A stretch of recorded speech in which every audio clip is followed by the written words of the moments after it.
ya faraja. Hakuna jambo ambalo unaenda kufanikiwa bila mchakato, na mchakato ndio mateso. Katika kipindi hiki cha Kwaresma, hebu angalia kwamba kama kuna mateso yote unapitia, basi iko neema katika jina la Yesu. Kupitia ufufuko wake utaiona neema.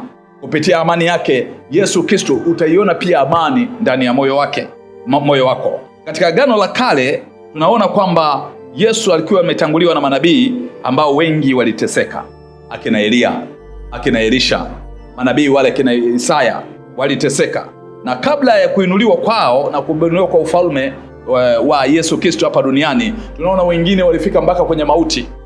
Na baadhi ya watu hao wa Mungu walipitia mateso magumu sana kwa ajili ya utukufu ambao Mungu alikuwa anaenda kutukusudia sisi wote. Ukiangalia katika Isaya ile sura ya 53 mstari ule wa 4 mpaka wa 5, Biblia inasema, na hakika ameyachukua masikitiko yetu, amejitwika huzuni zetu, lakini tulizania ya kwamba amepigwa na Mungu na kuteswa. Bali alisulubiwa kwa makosa yetu, alichubuliwa kwa maovu yetu, adhabu ya amani ilikuwa juu yake, na kwa kupigwa kwake sisi tumepona. Angalia kupigwa kwa Yesu, kuchubuliwa kwa Yesu, kusulubiwa kwa Yesu ni kwamba ni uponyaji wako. Mimi na wewe tunaweza kumtukuza Mungu kupitia mateso yale ambayo tunakutana nayo. Mateso ni ukamilifu wa kutufikisha katika uzima wa milele.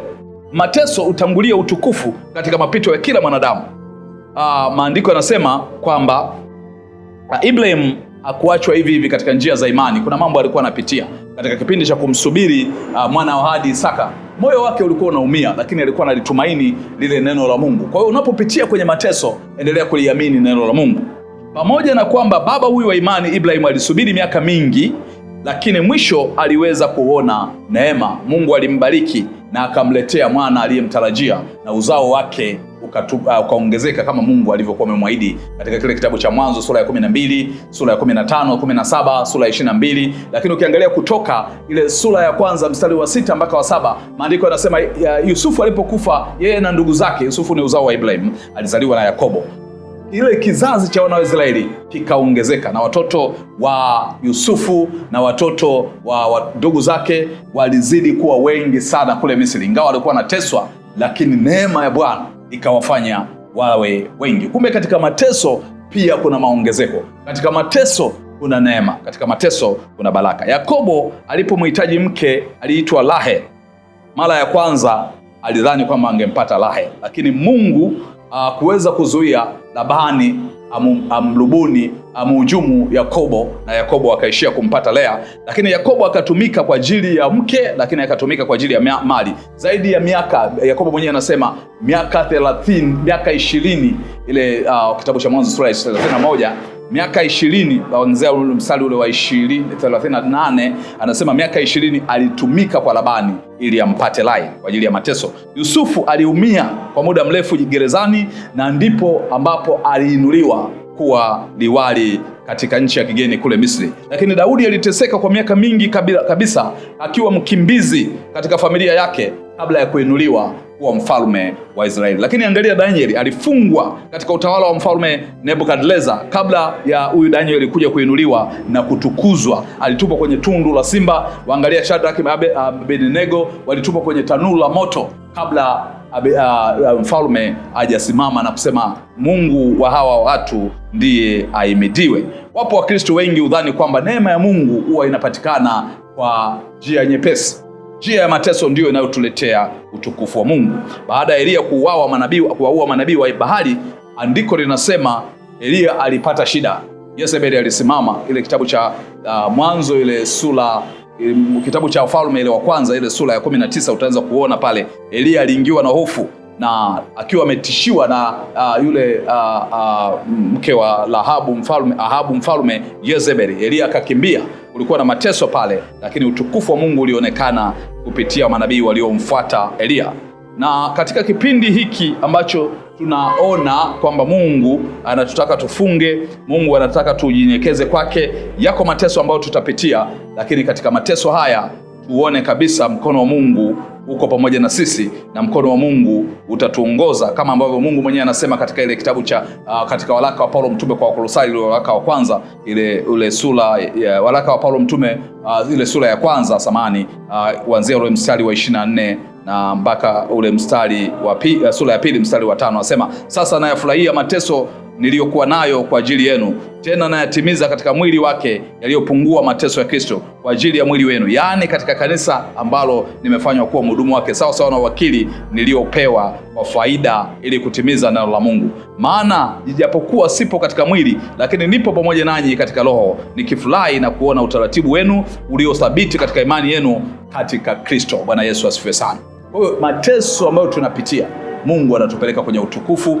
Mungu anatupeleka katika njia yake iliyo njema. Kwa hiyo tuyahesabu mateso kama ni daraja la kwenda kuuona utukufu. Kwa hiyo unapofunga, unakuta wakati mwingine umechoka, wakati mwingine moyo unaumia, wakati mwingine unaona kuna mambo fulani umeacha, lakini tazama kule Mungu anakokupeleka, kwamba ndiko njia ya faraja, njia ya neema, njia ya mafanikio. Na katika mateso Mungu anasema katika ile Efeso sura ya 6 ile mstari wa 10 mpaka 18 kwamba tuzidi kuwa hodari katika Bwana na katika uweza na nguvu zake.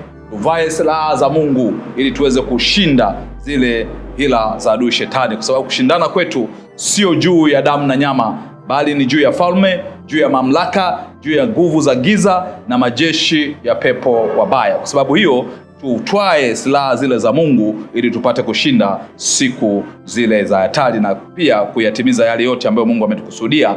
Lakini pia tusimame tukiwa tumejifunga dirii ya haki, na zaidi hayo yote tutwae ngao ya imani ambayo ni ile inayotuwezesha kushinda mishale ya Shetani, na pia tukipokea chepeo ya wokovu na upanga wa Roho wa Mungu mwenyewe, na kwa sala na maombi na kwa ajili ya kuwaombea watakatifu wote.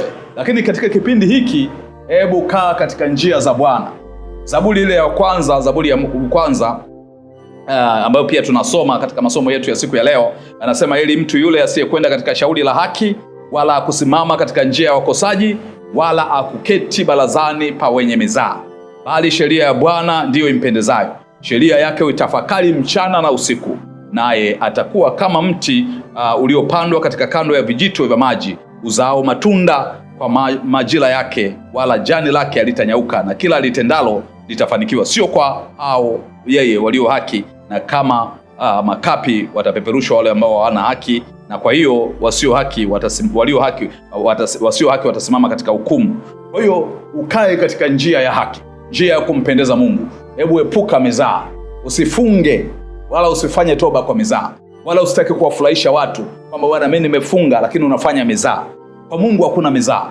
Jitahidi sana kumwendea Mungu ukiwa katika roho na kweli. Wale umwabudu Mungu inawapasa umwabudu Mungu katika roho na kweli. Yohana, ile Injili ya Yohana ile sura ya 4, angalia ule mstari wa 22 na kuendelea, pale 21 na 22 na kuendelea mpaka 23. Mwabudu Mungu katika roho na kweli. Mungu anapoabudiwa katika roho na kweli, basi yale yote unayotafuta kwake yatatimia, na utaona kwamba kuna changamoto zote unazopitia, lakini pia utaendelea kumuishi Mungu katika kila jambo, na Mungu ataonekana kwako na wokovu wake utakuwa kabili kwenye maisha yako. Tuombe.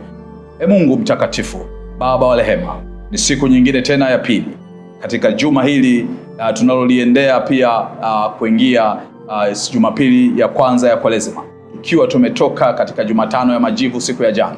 Baba, tunaomba neema yako endelee kuwa pamoja nasi, ikitutia nguvu katika funga hizi, ikitutia nguvu na neema yako Bwana katika kutafuta wewe. Wokovu wako endelee kukaa pamoja nasi Bwana. Umesema kwamba imempasa mwana wa Adamu kupitia mateso ili kuuona utukufu. Nasi tunatamani Bwana tukauone utukufu kupitia mateso ambayo tunapitia katikati yetu.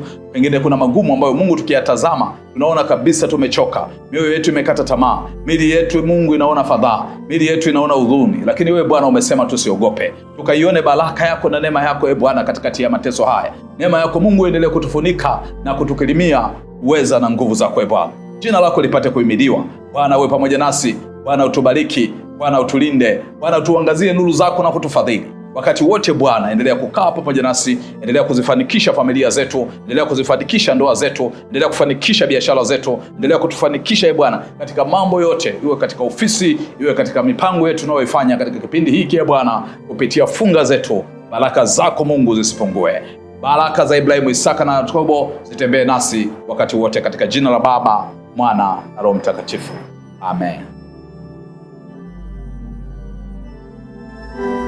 Amen.